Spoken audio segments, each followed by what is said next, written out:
I get myself.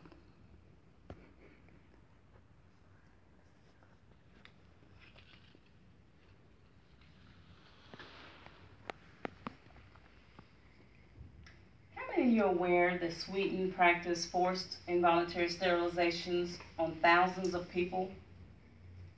How many of you are aware that forced sterilizations were practiced in America? Today I'm going to talk to you about the atrocities of government-endorsed forced involuntary sterilizations. Towards the end of my speech, I have a couple of maps of the United States that shows states that have sterilization programs. Sweden sterilized over 60,000 individuals between 1935 and 1975. 90% of them were women. Some were children. The sterilization programs were based on racial hygiene or the desire to rid the world of ineffective and genetic material. If they felt that someone was unfit or had an inferior gene, they felt that it was okay to sterilize them. These sterilization programs were endorsed, regulated, and mandated at a state and national level. In 2002, Titan, an author, wrote an article called From Policy to Practice. He said that there were indications for sterilizations. One was eugenics, which basically just meant that if they felt that an infant would have an inferior gene, that person could be sterilized. Another was a social indication.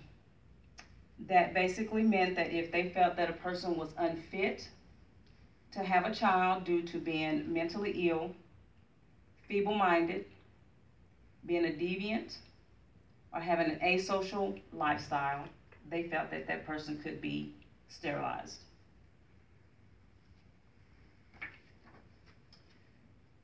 Dr. Rotzka of the Independent Living Institute wrote an article in 1997, and he had it published on the internet. He said that there was also an economic indication for sterilization. In the 1950s, when Social Security payments were introduced to families with children, the population of what they called undesirables, their sterilizations doubled. He also said that it was an established fact that Sweden had friendly relations with Nazi Germany up until and through World War II.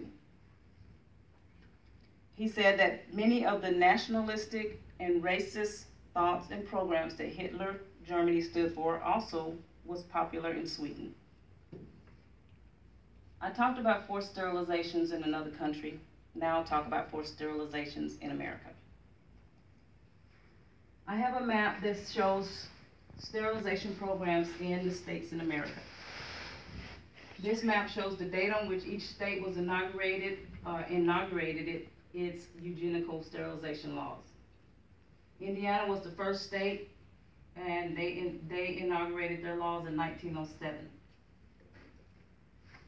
That map shows 31 states. In my research, I found that up to 33 states in America had sterilization programs, and they sterilized over 64,000 people against their will. Sterilization programs in the U.S. can be dated back to the 1890s. T. Leonard, a lecturer, wrote an article in the journal Economic Perspectives in 2005, and he said that America used eugenics to sort people into groups of deserving and undeserving. They used legislation, statutes, mandates to say that people could be grouped into what they considered fit and unfit. They called them unemployable. They called them parasites. They called them low-race workers. I talked about the unfortunate history of racial hygiene in Sweden as well as America. We talked about the thousands of people who suffered at the hands of bureaucratic bodies. We talked about the ideas and beliefs that occurred that allowed these atrocities to occur. The purpose of my speech today was to inform you of the fact that racism and idealism of racial hygiene was still being practiced in the U.S. and abroad up until the 1970s. The human race has its atrocities one against the other. If you look at the history books and you look around you, you can see it. As I close, I want to ask you to think about something.